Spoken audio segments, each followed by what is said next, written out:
Quel est le thème que nous sommes en train d'aborder depuis le dimanche dernier? On a dit les élèves excellents sont ceux qui... Oui, mais Sylvain est professeur, donc pour ceux qui ne savent pas, donc il sait très bien de quoi on parle. On parle de l'ancienne alliance et de la nouvelle alliance.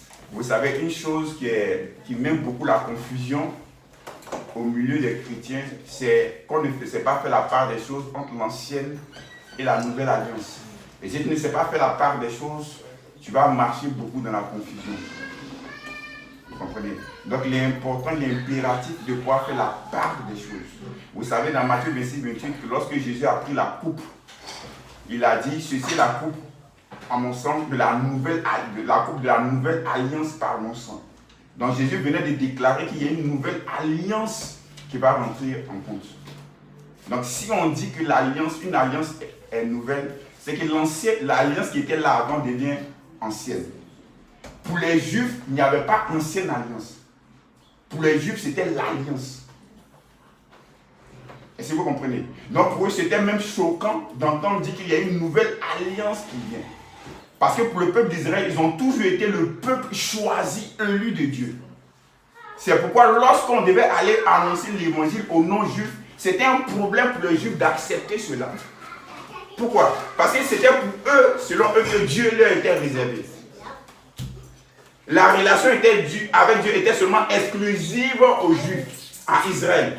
Donc pour eux, c'était difficile d'accepter le fait que Dieu aussi, ils allaient partager Dieu avec d'autres nations, avec les non-juifs. C'est pourquoi lorsque Pierre est entré dans la maison de Corneille, lorsque les Juifs qui étaient à Jérusalem ont appris cela dans la Judée, qu'est-ce qu'ils ont fait? Ils ont fait des reproches au grand Pierre.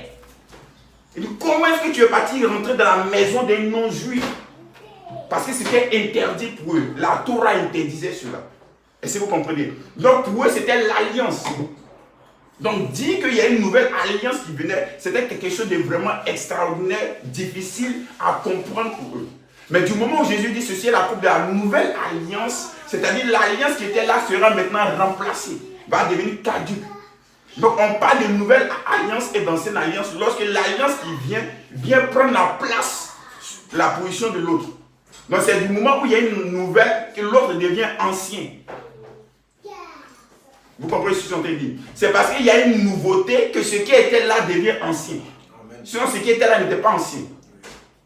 Est-ce que vous comprenez ce que je suis en train de dire? Donc avec l'arrivée de la nouvelle alliance, l'alliance entre Dieu et Israël devient ancienne.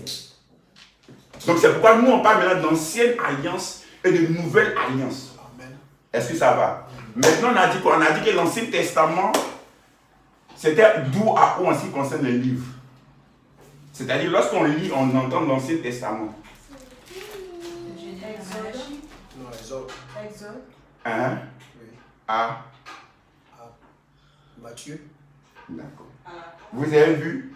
En fait, on a dit qu'une alliance commençait quelque part et se terminait dans un autre endroit. Dieu va dire dans Hébreux 8, l'alliance que j'ai traitée avec leur père du jour où je les ai fait sortir de l'Égypte. Donc l'ancienne alliance a commencé lorsqu'ils sont sortis de l'Égypte.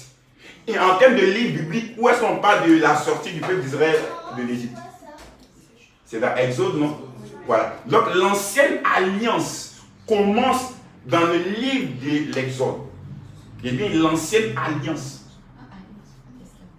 Vous comprenez? Souvent, ouais, il y a ancienne alliance et puis il y a ancien testament. Donc ancienne alliance, quand vous entendez alliance, il vous expliquer que l'alliance fait référence à la relation. Ne pensez pas d'abord à livre de la Bible. Si vous pensez d'abord à livre de la Bible, vous allez vous perdre. Vous serez dans la confusion. Parce que par la grâce de Dieu, peut-être aujourd'hui on va voir que, en fait, même vous allez voir que dans l'ancienne alliance, il y avait même la nouvelle alliance. Et dans la nouvelle alliance, on voit souvent l'ancienne alliance se manifester. Parce que quand vous entendez alliance, pensez à relation. L'ancienne alliance, c'est la relation entre Dieu, c'est la relation entre Dieu avec le peuple d'Israël. La nouvelle alliance, c'est la relation entre Dieu et Christ. On va comprendre cela. C'est pourquoi la nouvelle alliance, elle est meilleure, elle est parfaite. Parce que dans un terme d'alliance, il faudrait que les deux parties puissent respecter les clauses de l'alliance ou du contrat.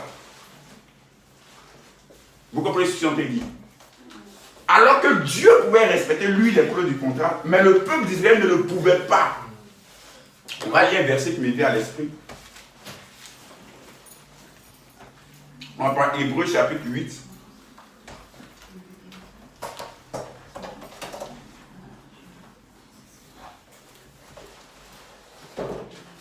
On va lire versets 7 et 8. Hébreux chapitre 8, versets 7 et 8. C'est trouvé?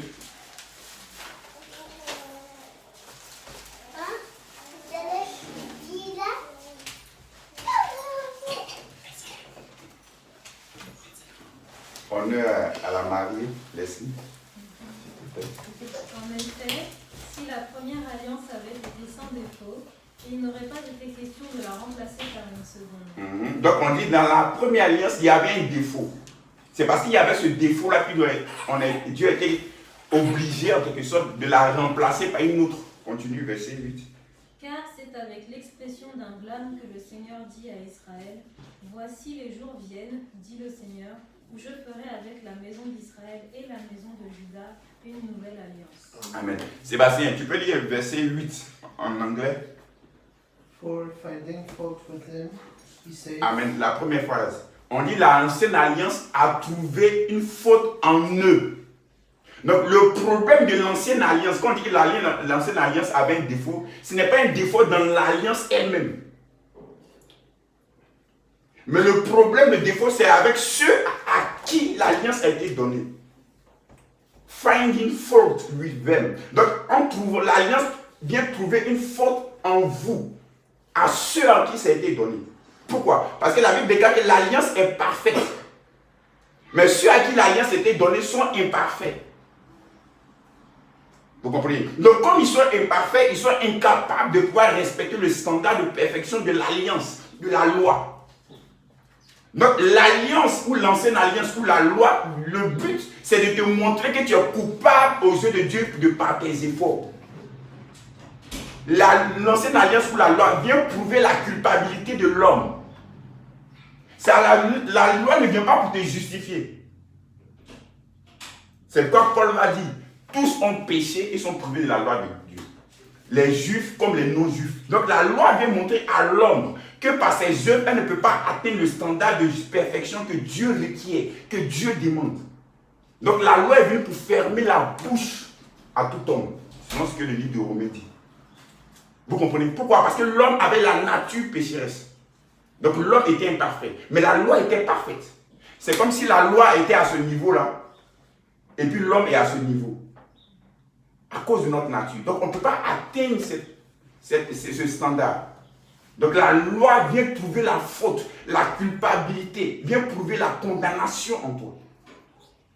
C'est pourquoi vous allez voir que les gens qui sont sous la loi, ils passent tout le temps à confesser leurs péchés.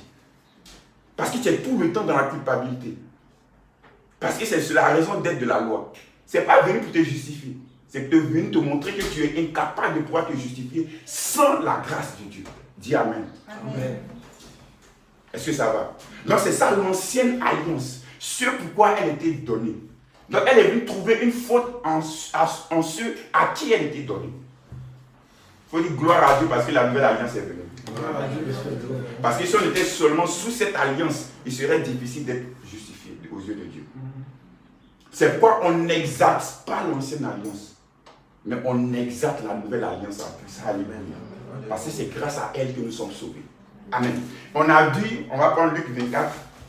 L'Esprit de Dieu veut qu'on parle de quelque chose aujourd'hui.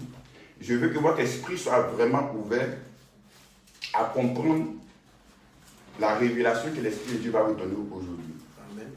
On va voir rapidement quelques commentaires que des gens ont fait sur l'Ancien Testament, de Genèse à Malachie.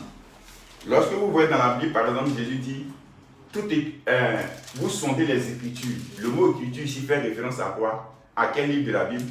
De Ancien Testament. Ouais, qui se commence par Genèse et se termine par Malachie. Donc dans la Bible, ou dans le Nouveau Testament précisément, lorsque vous voyez le mot Écriture, pensez au livre de l'Ancien Testament. Ce n'est pas au livre du Nouveau Testament. Parce qu'au moment où les gens écrivaient ça, le canon du Nouveau Testament n'existait pas encore. C'était seulement l'Ancien Testament qui existait. Donc lorsque vous voyez le mot écriture, ce sont les livres de l'Ancien Testament, c'est-à-dire de Genèse à Malachie. Est-ce que ça va? On a posé cette base, on peut aller maintenant. On va voir Luc 24, à partir du verset 25 au verset 27.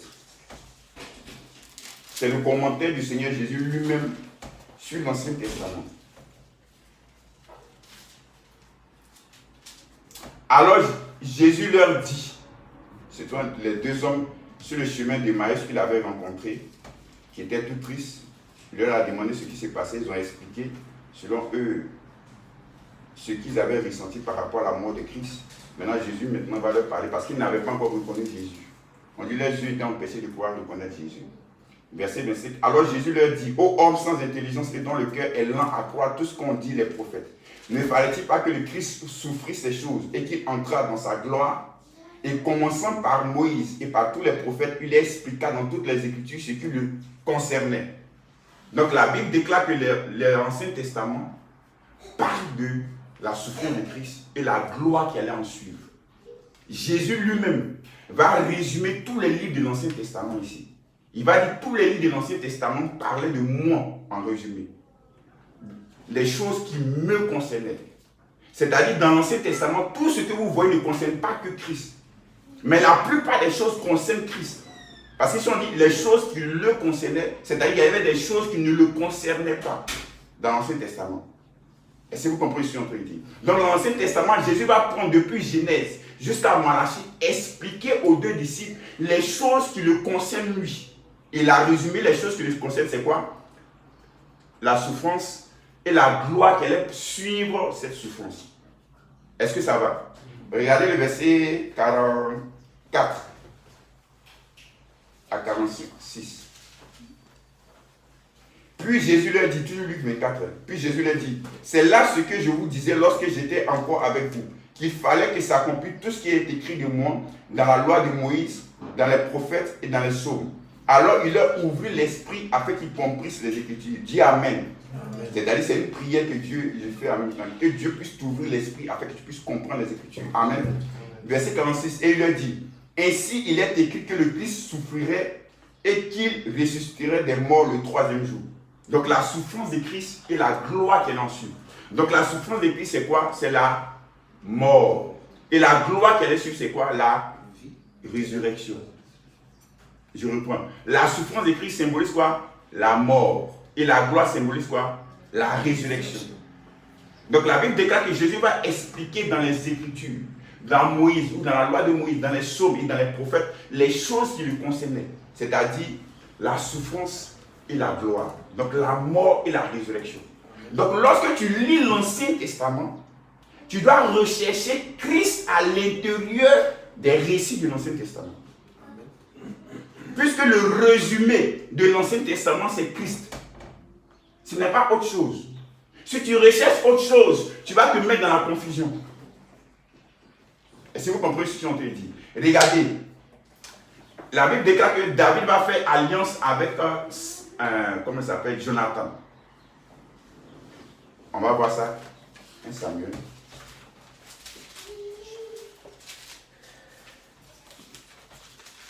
Vous allez voir comment une fois c'est beau. 1 Samuel chapitre 18. 1 Samuel chapitre 18 verset 1 à 3. 1 Samuel 18 verset 1 à 3. Tu as trouvé? 1 Samuel chapitre 18 verset 1 à 3. Tu peux lire? Laisse-y, vas-y encore. C'est 1 à 3. Ouais. David avait achevé de parler à Saül. Et dès lors, l'âme de Jonathan fut attachée à l'âme de David. Et Jonathan l'aima comme son âme. Ce même jour, Saül retint David et ne le laissait pas retourner dans la maison de son père. Verset 3. Jonathan fit alliance avec David parce qu'il l'aimait comme son âme. Donc on dit, Jonathan va faire alliance avec David. Vous suivez? Maintenant prenez 2 Samuel chapitre 9. 2 Samuel chapitre 9. Donc Jonathan, le fils de Saül va faire alliance avec David. Et des années plus tard, Saül va mourir, Jonathan aussi va mourir. Et David va commencer à régner. Et durant le règne de David, voici ce qui va se passer. 2 Samuel chapitre 9, verset 1. David dit, reste-t-il encore quelqu'un de la maison de Saül pour que je lui fasse du bien à cause de Jonathan? David commence à régner maintenant après cela, des années plus tard. Jonathan est mort. Saül aussi est mort. David commence à régner. Et arrivé au moment de son règne, David va demander, est-ce qu'il reste quelqu'un de la maison de Saül pour que je lui fasse du bien à cause de qui? De Jonathan. Pourquoi? Parce que Jonathan et David étaient en alliance. Vous comprenez? Maintenant, regardez le verset 2. Il y avait un serviteur de la maison de Saül, nommé Siba, que l'on fit venir auprès de David. Le roi lui dit, es-tu Siba? Il répondit, ton serviteur.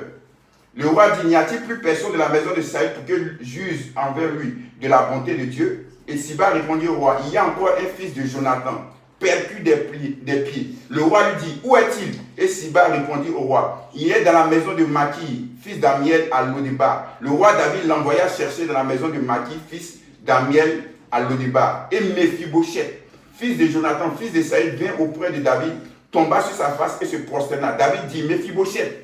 Et il répondit, voici ton serviteur.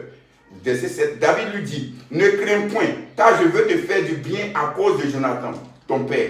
Je te rendrai toutes les terres de Saül, ton père, et tu mangeras toujours à ma table. Dis Amen. Amen. Donc David et Jonathan font alliance. Et je vous ai dit que Christ est représenté dans ces récits-là et dans ces personnages. Donc David symbolise ici qui? Dieu le Père. Jonathan symbolise qui ici? Christ. Jonathan était mort. Les deux vont faire alliance. Donc Jonathan était mort. Donc Christ va mourir. Maintenant Dieu veut faire du bien à toi. Et Dieu dit, je vais te faire du bien à cause de Jonathan. Donc Dieu nous bénit à cause de qui? À cause de Christ. Amen. N'oubliez pas que Méphibosheth était perdu des pieds. Il était paralytique. Mais ce n'était pas un problème. C'est-à-dire David n'a pas regardé à son handicap. Lorsque tu es assis à la table et qu'il y a la nappe comme ça, on ne voit plus tes pieds. Tous ceux qui sont assis à la table, on ne voit plus les pieds. Donc nous sommes assis dans la grâce de Dieu. Lorsque nous sommes assis dans la relation avec Dieu, on ne voit plus nos défauts, nos handicaps. Amen. Dieu ne voit plus le péché en nous. Amen. Mais Dieu nous bénit à cause de qui? À cause de Christ. Amen. Qui est mort pour nous, qui a donné sa vie pour nous. Parce que Christ est en alliance avec le Père. Amen. Vous voyez? Donc dans cette histoire, voilà Christ qui est représenté. Donc toi tu es béni à cause de ce que Christ a fait. À cause de ce que Christ et le Père sont en alliance. Est-ce que ce n'est pas merveilleux ça? Voilà. Donc lorsque tu vas regarder dans les textes de l'Ancien Testament, tu verras Christ et son œuvre et ce qu'il a accompli pour toi, le but, le résultat de cette mort, de cette résurrection, ce que ça t'apporte. Est-ce que vous comprenez? Lorsqu'on voit l'histoire de David et Goliath, David représentait qui? Le peuple d'Israël. Lorsque David a vaincu Goliath, c'est qui a vaincu Goliath? C'est tout le peuple d'Israël. La victoire de David était la victoire de qui? D'Israël. Donc Goliath ici pour nous c'est qui? C'est le péché, c'est Satan. David c'est qui? C'est Christ. Amen. Lorsque Christ a vaincu Satan, a vaincu le péché, c'est la victoire de toi et moi que Christ a accordé comme ça à nous. Amen. C'est pour nous cette victoire. Amen. C'est pourquoi on dit qu'on ne va pas maintenant pour combattre Satan. Mais on va maintenant pour le chasser parce que Christ nous a déjà donné la victoire sur lui. Dis Amen. Alléluia. Donc lorsque tu lis les textes de l'Ancien Testament, tu ne t'arrêtes pas sur forcément tous les personnages, toutes les histoires. Mais tu prends la révélation qui est à l'intérieur et tu sors avec. Dieu dit à Abraham, Abraham, va sacrifier ton fils, ton unique fils. Celui que tu aimes. Alors qu'on savait qu'Abraham avait 2 enfants en ce temps-là. Il y avait qui et qui? Ismaël et Benjamin? Non. Ouais, Ismaël et Isaac. Mais il dit, va sacrifier ton fils unique. Celui que tu aimes. Lorsque Abraham va sacrifier Isaac, finalement, qu'est-ce qui se passe? Dieu dit non, arrête. Car je vois vraiment que tu m'aimes. Parce que tu n'as pas épargné ton propre fils. Vous comprenez? Non, Isaac représente qui en réalité? Jésus. Quand Dieu dit, va sacrifier ton fils unique, celui que tu aimes, Dieu parlait de lui-même. Amen. Donc l'histoire d'Abraham et Isaac n'était que la préfiguration. Aussi, vous avez une mise en scène de ce que Dieu lui-même allait faire plus tard. Amen. Et lorsque Dieu est dans Romains 8, 28, on dit Dieu n'a pas épargné son propre fils. Abraham a épargné son fils. Mais Dieu, lui, n'a pas épargné son propre fils. Pourquoi? Pour ton salut, pour ta rédemption. Amen. Pour te sauver. Alléluia. Donc là, on dit, je vois vraiment que tu m'aimes. Donc lorsqu'on voit l'œuvre que Dieu a accomplie au travers de la mort de Christ, on dit, Père, je vois vraiment que tu m'aimes. Alléluia. On dit, Dieu prouve son amour avec nous. Alors que lorsque nous étions encore pécheurs, Christ est mort pour nous. Donc la preuve de l'amour de Dieu, c'est le fait qu'il a sacrifié son Fils unique, celui qu'il aimait pour toi. Dis Amen. Amen. Est-ce que vous comprenez? Donc lorsque tu lis les histoires de l'Ancien Testament, c'est Christ qui est révélé, c'est Christ qui est caché dans ces histoires. Joseph lui-même n'en parle pas. L'histoire de Joseph. Il était le préféré, le bien-aimé de son père. Il était haï par ses frères, jalousé par ses frères. Il était vendu par ses frères. Il s'est retrouvé en Égypte. Il s'est retrouvé en prison. Abandonné de tous, oublié de tous. Amen. Et après, quand il est sorti de la prison, qu'est-ce qu'il a été? Il était comme premier ministre en Égypte. Et Pharaon dit, personne ne peut venir à moi sans passer par toi. Et Pharaon lui a donné son amour. C'est qui? C'est Christ. Amen. Il a épousé une femme étrangère. Il a épousé une femme étrangère, merci Sébastien. Donc Christ, l'épouse de Christ, c'est qui? C'est toi, c'est moi. Et en majorité, est composée de qui? Des non-juifs. Nul ne vient au Père que par moi, dit Jésus. Donc on ne peut pas arriver au Père sans passer par Christ. De la même manière que tu ne pouvais pas arriver à Pharaon sans passer par qui? Par Joseph.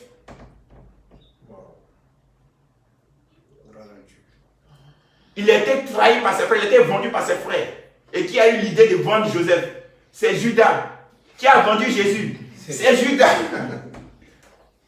Est-ce que vous comprenez? Il allait en prison, il est mort, il allait dans le séjour des morts. Pierre dit c'est comme une prison, il allait en prison pour prêcher. Lorsqu'il est sorti de la prison, Joseph, c'est Christ qui est ressuscité de la mort, du séjour des morts. Alléluia. Amen. Il allait s'asseoir à la droite de Dieu le Père. Amen.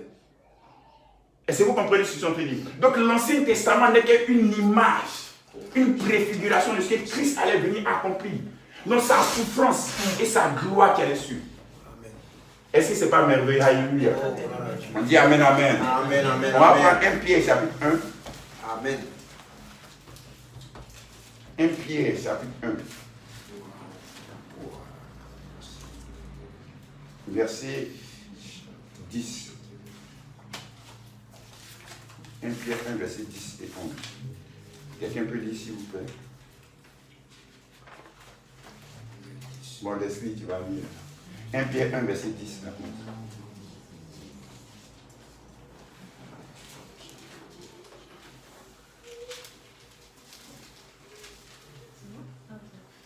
Les prophètes qui ont prophétisé touchant la grâce qui vous était réservée ont fait de ce salut l'objet de leurs recherches et de leurs investigations.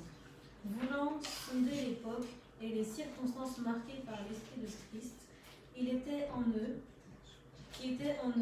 et qui attestait d'avance les souffrances de Christ et la gloire dont elles seraient suivies. Amen. Donc c'est encore quoi? La souffrance de Christ et la gloire qu'elle est sûre. On dit les prophètes ont prophétisé. Le dimanche dernier, on a vu que toute écriture est inspirée de Dieu. Et je vous ai expliqué ce que c'est que le mot inspiration. C'est-à-dire le souffle de Dieu, l'esprit de Dieu qui va leur communiquer des choses.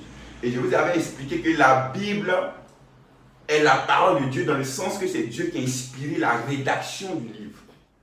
Mais la Bible n'est pas la parole de Dieu dans le sens que toute la Bible n'est pas, les actions de la Bible ne sont pas inspirées forcément par Dieu. Dieu n'est pas responsable de tout ce qui a été dit, de tout ce qui a été fait dans la Bible. C'est ça la nuance.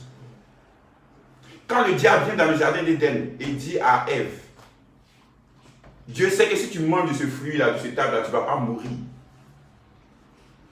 Est-ce que c'est Dieu qui l'a inspiré à dire ça? Question.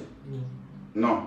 Mais Dieu va inspirer Moïse, l'auteur du livre de Genèse, à rédiger, à écrire ce que le diable a dit dans la Bible. Donc Dieu va inspirer Moïse à écrire. Mais Dieu n'a pas inspiré le diable à le dire. C'est la nuance à faire. Pour ne pas que vous soyez dans la confusion.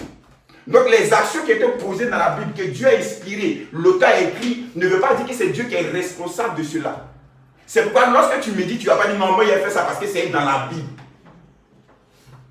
Ce que tu veux faire qui est dans la Bible, est-ce que c'était inspiré par Dieu? Il y a des gens qui disent non, moi je vais avoir plusieurs femmes parce que David a eu plusieurs femmes. Dans la Bible. C'est dans la Bible. Bon, c'est dans la Bible aussi qu'on dit Judas alla se pendre. Il y a quelqu'un qui dit Seigneur, moi je veux que tu me parles. Il a ouvert la Bible. Et Judas alla se pendre. Il dit non, Seigneur. Il dit je vais prendre d'autres versets encore. Ce que tu as fait, fais-le promptement. Il dit non, Seigneur, c'est bon, je ne fais plus comme ça.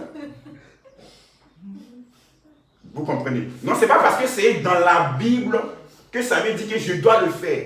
Il faut savoir si ce qui est dans la Bible a été inspiré de Dieu. Ça, c'est très important. Je veux que vous compreniez bien cela. Amen. Donc, on dit les prophètes vont prophétiser. En ce qui concerne quoi? Les souffrances de Christ et la gloire qui va suivre. Maintenant, on va voir quel est le test qu'on doit faire par rapport au prophète pour savoir que ce prophète a été inspiré. Le test qui prouve l'inspiration d'un prophète, c'est le message que le prophète va donner. Dans les livres de l'Ancien Testament. C'est le message que le prophète va donner. C'est ça qui va valider l'inspiration du prophète. Mais le message ici concerne quoi? Le message ici concerne Christ. La mort et la résurrection de Christ. Ou en d'autres termes, la souffrance et la gloire qui va s'en suivre. C'est le message qui est là. Parce que n'oubliez pas que la Bible, ce n'est pas plusieurs livres. La Bible, c'est un seul livre en réalité. Un seul auteur. Un seul message. C'est-à-dire, le seul auteur de la Bible, c'est qui? C'est le Saint-Esprit. Le seul message de la Bible, c'est qui? C'est Jésus-Christ. Donc, pour dire que le prophète a été inspiré, il faudrait qu'il dise le même message que les autres prophètes. C'est-à-dire, Ésaïe n'a pas vécu au même moment que Jérémie. Jérémie n'a pas vécu au même moment que Zacharie. Zacharie n'a pas vécu au même moment que qui? Que Ézéchiel. Vous comprenez? Mais tous ces prophètes-là ne se sont pas consultés. Ils ont vécu peut-être souvent 500 ans, 300 ans, l'un avant l'autre. Mais ils ont dit la même chose. Ils ont prêché le même message, qui était Christ. Est-ce que vous comprenez? C'est ça qui fait la beauté de la Bible. C'est que des gens qui ne se sont pas connus, qui ne se sont jamais consultés, mais vont dire la même chose. Amen. C'est pourquoi on dit que la Bible, c'est un seul auteur. On va voir 2 Pierre 1, verset 20-21. 2 Pierre 1.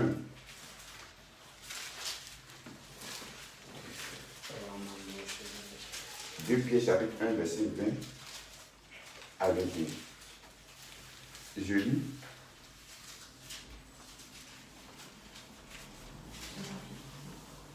Sachant tout d'abord vous-même qu'aucune prophétie de l'Écriture ne peut être un objet d'interprétation particulière.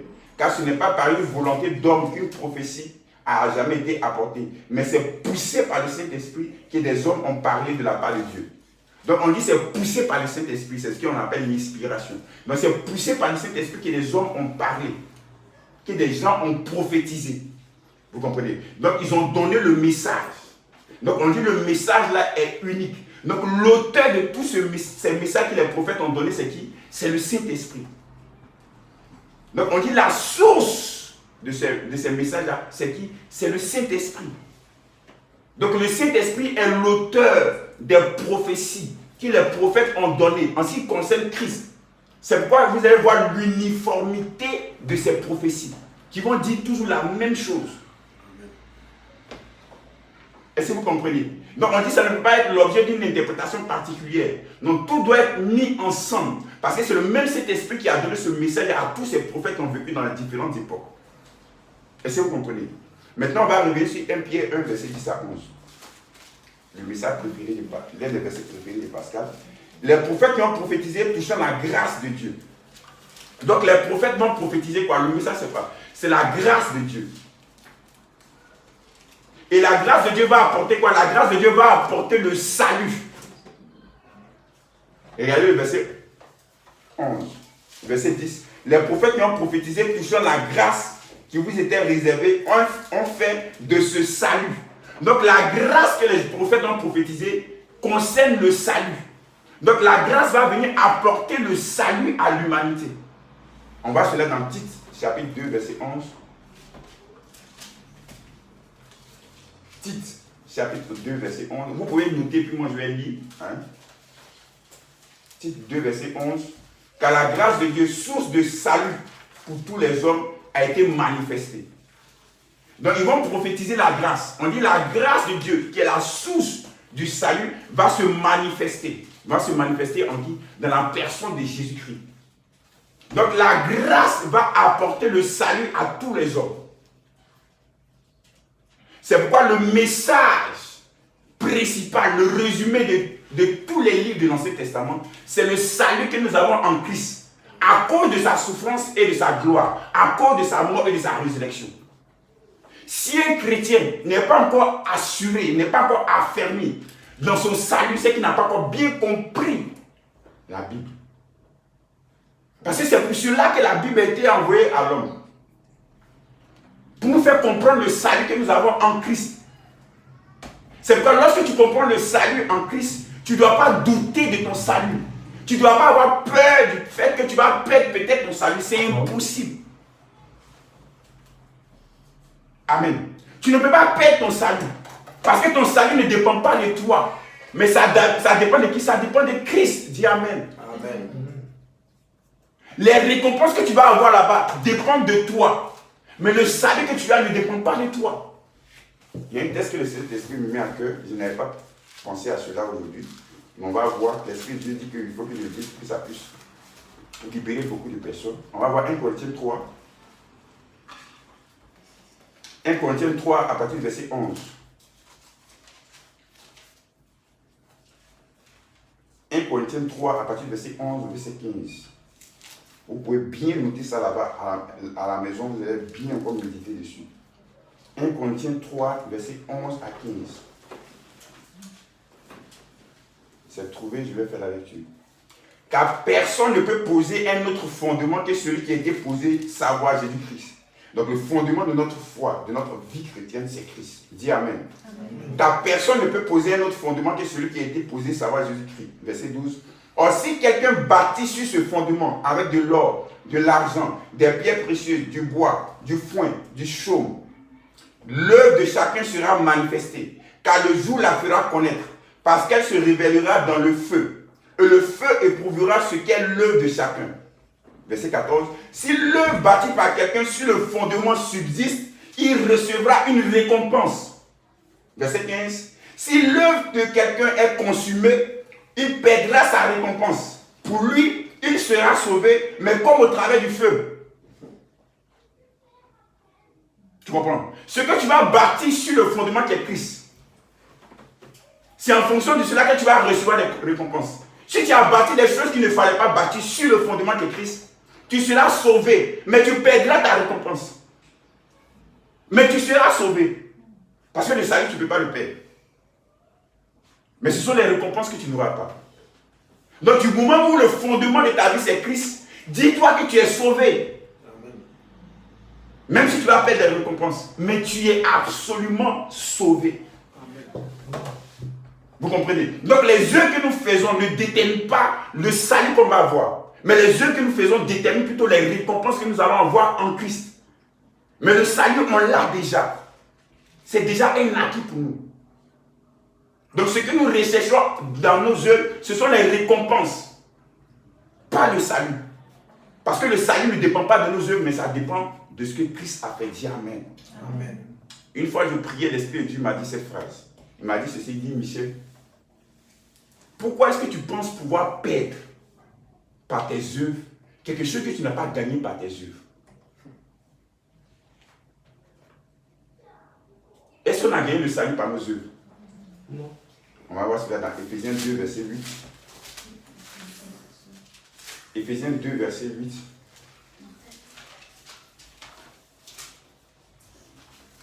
Éphésiens 2, verset 8. Car c'est par la grâce, alléluia, car c'est par la grâce que vous êtes sauvés, par le moyen de la foi. Et cela ne vient pas de vous, c'est le don de Dieu. Verset 9. Ce n'est point par les œuvres afin que personne ne se glorifie. Car c'est par grâce que vous êtes sauvés, par le moyen de la foi. Et ce n'est point par les œuvres afin que personne ne se glorifie.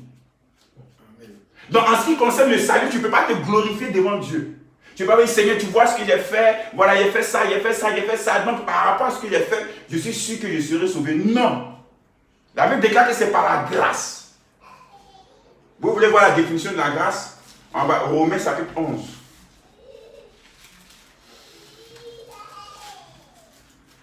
Romains 11, verset 6. Romains chapitre 11, verset 6.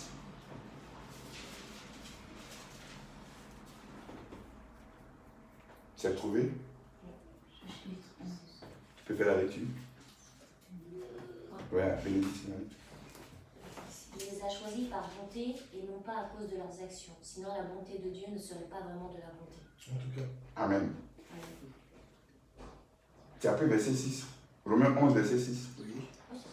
D'accord. Ta version, c'est vraiment un petit peu. Mais donc, elle dit, ce n'est pas par la bonté. Maintenant, regardez ce que la version Louis II dit, pour comprendre avec des mots encore plus simples. Même si tes mots sont vraiment simples, mais par rapport à ce que je veux dire. Or, si c'est par grâce, ce n'est plus par les œuvres. Vous comprenez ce que la phrase dit?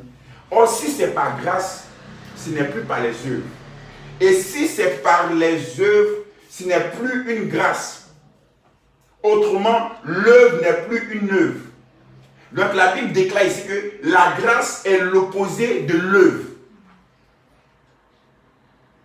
Le salaire est en rapport avec l'œuvre.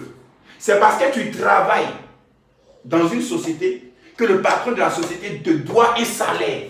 C'est à cause de tes œuvres. Donc le patron ne peut pas te dire, Sylvain, bon, viens, il veut te faire une grâce en te donnant ton salaire. C'est mes patrons, ça ne veut rien dire. Ce n'est pas une grâce, mon salaire. Le salaire, c'est ce que je mérite à cause de mes efforts, à cause de mes œuvres. Mais la grâce, c'est quelque chose que je ne mérite pas. C'est-à-dire qu'il n'a pas en rapport avec ce que je fais, avec mes œuvres. Donc la Bible déclare que la grâce est l'opposé des œuvres. C'est pas la Bible déclare dans Éphésiens 2 que ce n'est point par les œuvres afin que personne ne se glorifie. Donc nous sommes sauvés par grâce, non pas par les œuvres. Donc si tu es sauvé, c'est simplement parce que Dieu t'a fait une faveur. Et dans ta version, c'est quoi? Il t'a fait une bonté. Est-ce que vous comprenez? Donc comme c'est par la grâce que nous avons été sauvés, donc comment est-ce qu'on peut prétendre dire à Dieu que c'est par les œuvres qu'on va perdre ce qu'on a reçu par la bonté? Par la grâce. C'est pas possible. Donc la Bible veut t'envoyer dans une position où tu vas avoir cette assurance, cette confiance dans le salut que Christ a acquis pour toi. Regardez 1 Jean chapitre 5. 1 Jean chapitre 5, verset 13. C'est l'apôtre Jean qui écrit ceci. Mettez votre doigt dans 1 Jean chapitre 5, verset 13. On va prendre d'abord Jean 20, verset 31. C'est toujours le même auteur, Jean. Jean 20, verset 31. Il va te dire la raison d'être des évangiles. Pourquoi est-ce que les évangiles ont été écrits? Pourquoi Matthieu, Marc, Luc, Jean ont écrit leur évangile? C'est dans quel but? Jean 20, verset 31. Si c'est trouvé, on fait la lecture. Jean 20, verset 31. Vas-y, laisse-nous.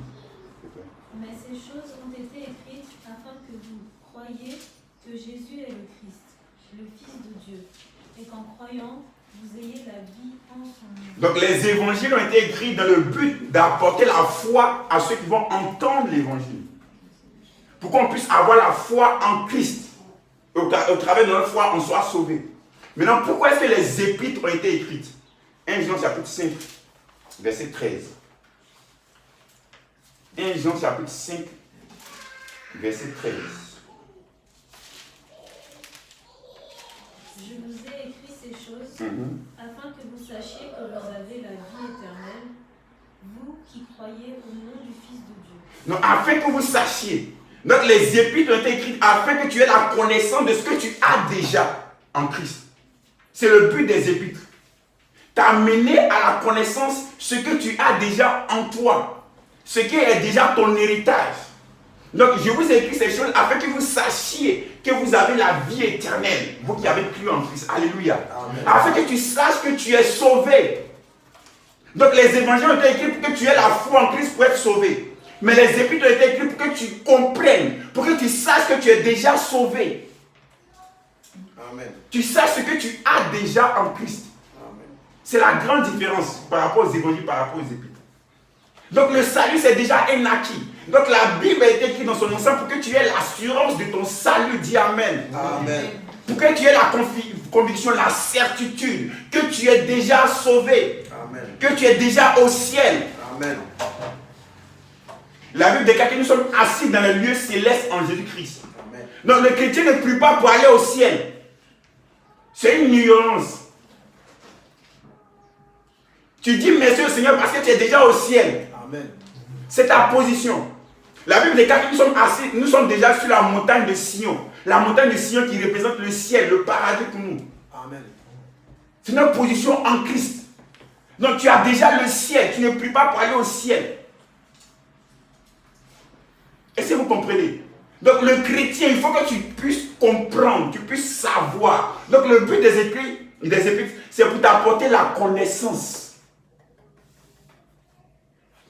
La connaissance de ce que tu as déjà en Christ. Ce n'est pas pour te dire que voilà ce que tu vas avoir. Non, non, non, non. Mais ce que tu as déjà en Christ, t'apporter la connaissance. Amen. Parce que lorsque tu as une certaine connaissance, une certaine compréhension, il y a une certaine assurance qui découle. Amen. Il y a une sérénité, il y a une paix qui découle. Parce que tu as une certaine connaissance dans ce domaine. Donc la connaissance est importante pour le chrétien. Parce qu'il ignore en général ce qu'il a déjà en Christ. C'est quoi Dieu va dire dans Osée, mon peuple périt parce qu'il lui manque quoi? La connaissance. Non, la prière. Non, la connaissance. Le jeûne. La connaissance, c'est important, bien-aimé. Il faut que tu aies la connaissance de la nouvelle alliance. Amen. Vous savez, avant d'être chrétien, même quand lorsque j'étais à l'école, j'étais quelqu'un qui j'aimais trop la connaissance. J'aimais beaucoup la connaissance. Il y a un philosophe tel que Socrate m'a vraiment impressionné. Il y avait un autre qu'on m'appelle Diogène de Laërce qui m'a très impressionné. Pourquoi? Parce que c'était les gens qui avaient une certaine connaissance. Lorsqu'ils ouvraient leur bouche, tel que le fameux philosophe Protagoras, on dit lorsqu'ils ouvrent la bouche pour parler, tous les gens ont la bouche ouverte. Parce que ça coule. Les gens sont impressionnés. Ils ont une sophia, mais extraordinaire. Donc ils avaient la connaissance. Donc vous allez voir que les gens sont attirés par les gens qui ont la connaissance. Sylvain est professeur parce qu'il a plus de connaissances que ses élèves. Si ses élèves ont la même connaissance que lui, il ne pourra plus être leur professeur. Parce que qui dit professeur, c'est celui qui enseigne aux autres ce que ces autres-là n'ont pas encore. Vous comprenez ce que je veux dire? C'est parce qu'il a plus de connaissances qu'il est professeur. Donc ce qui fait sa position au-dessus d'eux, ce n'est pas son âge, mais c'est sa connaissance. Amen. Est-ce que vous comprenez? Le plus jeune professeur de Harvard, William Sidis, vous savez quel âge il avait? Il avait moins de 20 ans. Son entrée à Harvard, il avait 10 ou 11 ans lorsqu'il entrait à Harvard. On dit que c'était un surdoué. Quand il était professeur à l'université d'Harvard, ses élèves étaient plus âgés que lui. Mais pourquoi il était professeur? Parce qu'il avait plus de connaissances qu'eux. Vous comprenez? Donc c'est pourquoi il dit que dans la marche chrétienne, ce n'est pas forcément parce que la personne est arrivée en Christ avant toi. Ce n'est pas le nombre d'années de chrétienté. Mais c'est la connaissance que tu as en Christ. Amen. C'est ça qui va déterminer ta supériorité spirituelle ou pas. Ou si vous voulez ta maturité spirituelle. Je n'aime pas trop le terme supériorité par rapport à nous. Mais ta maturité spirituelle. Amen. Et plus tu es mature, plus tu dégages une certaine sérénité, une certaine paix, tranquillité d'esprit. Lorsque les événements arrivent, tu n'es pas paniqué, tu n'es pas troublé. À cause de ta compréhension, de ta connaissance des choses. Amen. Vous allez voir dans un temps, je ne sais pas si en Europe c'était comme ça, en Afrique, où j'étais. Les gars passaient tout le temps à chercher qui était l'antichrist.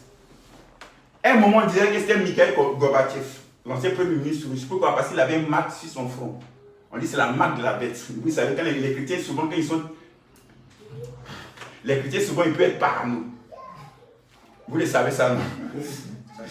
On dit qu'il avait une marque ici, une trace qui a connu Mikhail Gorbatchev, ancien premier ministre russe. On dit qu'il avait une trace ici. Donc on dit c'est lui l'antichrist.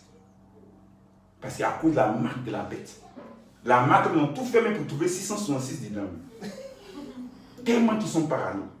Vous comprenez? Pourquoi? Parce que les chrétiens n'ont pas encore compris la révélation de la nouvelle alliance en Christ. Donc ils se focalisent sur des choses qui ne sont pas essentielles, qui ne sont pas importantes. Vous savez pourquoi ce n'est pas important de savoir qui sera l'antichrist? On va prendre un Thessalonicien. Prenons ensemble.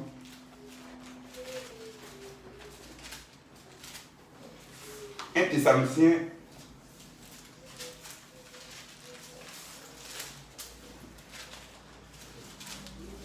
C'est pas un Thessalonicien, c'est 2 Thessaloniciens. 2 Thessaloniciens 2.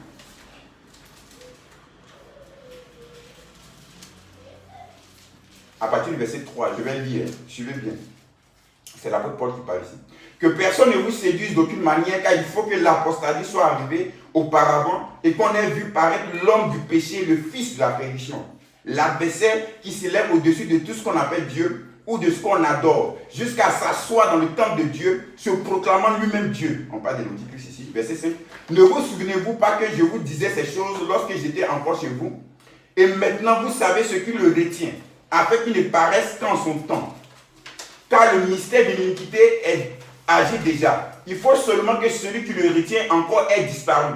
Et alors, verset 8, paraîtra l'impie que le Seigneur Jésus détruira par le souffle de sa bouche et qu'il anéantira par l'éclat de son avènement. Donc on dit l'antichrist là, il ne peut pas apparaître maintenant parce qu'il y a quelque chose qui le retient. Lorsque ce qui le retient va disparaître, c'est là qu'il va se manifester. Ce qui le retient, c'est quoi? C'est le Saint-Esprit au travers de l'Église. C'est lorsque l'Église sera enlevée que l'antichrist va venir. Pourquoi je vais me préoccuper de quelqu'un qui va régner après moi? Alors qu'il ne serait pas là. Vous comprenez ce que je suis en train de dire? Ce n'est pas mon problème. De savoir qui est l'antichrist, qui n'est pas l'antichrist, ça c'est pas mon problème. Parce que quand il va régner, moi je ne serai pas là. Je serai déjà enlevé. Alléluia. Amen. Donc pourquoi me casser la tête à chercher? Regardez tel signe, tel signe, tel signe. Non. Ce que tu dois chercher à connaître, c'est ton héritage en Christ, ton autorité en Christ. Dis Amen. Amen. Vous comprenez? Donc c'est important d'avoir de la connaissance. Plus tu as la connaissance, plus tu marches dans une certaine assurance. Et tu n'es pas troublé par certaines circonstances de la vie. Jésus et ses disciples. Jésus était dans la barque avec ses disciples. La Bible déclare que la tempête va se lever. Jésus était dans la barque avec ses disciples. Ce n'est pas que Jésus n'était pas dans la barque, il était dans la barque avec ses disciples. Lorsque la tempête va se lever, qu'est-ce qui va se passer? Comment vont se comporter ses disciples? Ils seront comment? Ils seront dans la peur, ils seront troublés. Mais Jésus, qu'est-ce qu'il faisait? Si c'était dans notre monde, on dit, toi tu es trop insouciant. Lève-toi, tu ne vois pas tout ce qui arrive.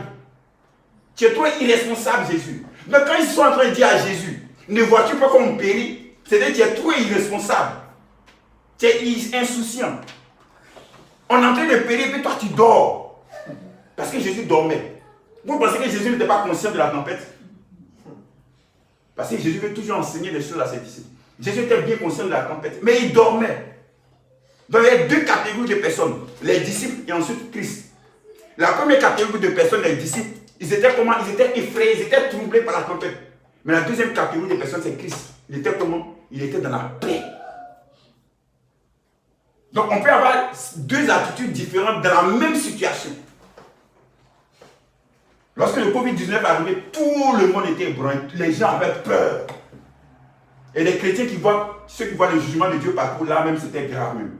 C'est le jugement de Dieu qui arrive. Répentez-vous. Sinon vous allez tous mourir.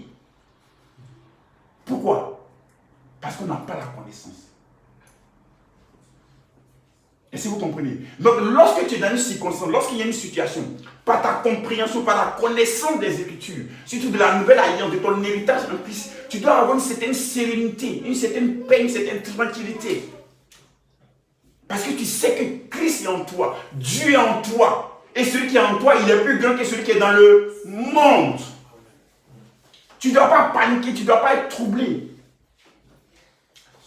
Il faut apprendre à rester tranquille, serein. Ça, c'est un exercice que tu dois apprendre et développer. La sérénité face à toute situation qui se présente à toi. Parce que même la science démontre que lorsque même tu as peur, tu ne peux pas trouver la solution idéale. À cause de ta peur. Parce que tu es paniqué, parce que tu es troublé. La première fois que j'ai prêché, j'étais dans le stress. J'avais peur. Je ne savais même pas ce qu'il disait. Pour ceux qui connaissent ça. La première fois, je me rappelle aussi qu'il devait prophétiser, que je me suis levé. Ainsi parle l'Éternel. Les gens, ils attendent que les prophéties. Quand il dit ainsi parle l'Éternel, tout le monde se tait. Parce qu'on veut entendre. Vous comprenez? Ainsi parle l'Éternel. C'est là. Je suis l'Éternel, votre Dieu. Je suis l'Éternel. Je suis l'Éternel. Amen. Tu es paniqué, tu es troublé. Pourquoi? Parce que tu as peur. Parce que tu es stressé. Donc quand tu as peur, quand tu es stressé, tu ne maîtrises pas même tes talents, tes émotions. Donc la peur, ce n'est pas une chose qui est bien. Lorsque tu veux trouver une solution dans une situation, il faut que tu gardes ton calme. Il faut que tu sois tranquille. Il faut que tu sois serein. Alléluia. Amen. Que Dieu nous bénisse. Amen. On va prier le Seigneur. Amen. Le Saint-Esprit a voulu qu'on nous dirigeons dans cette voie-là et que vous puissiez comprendre.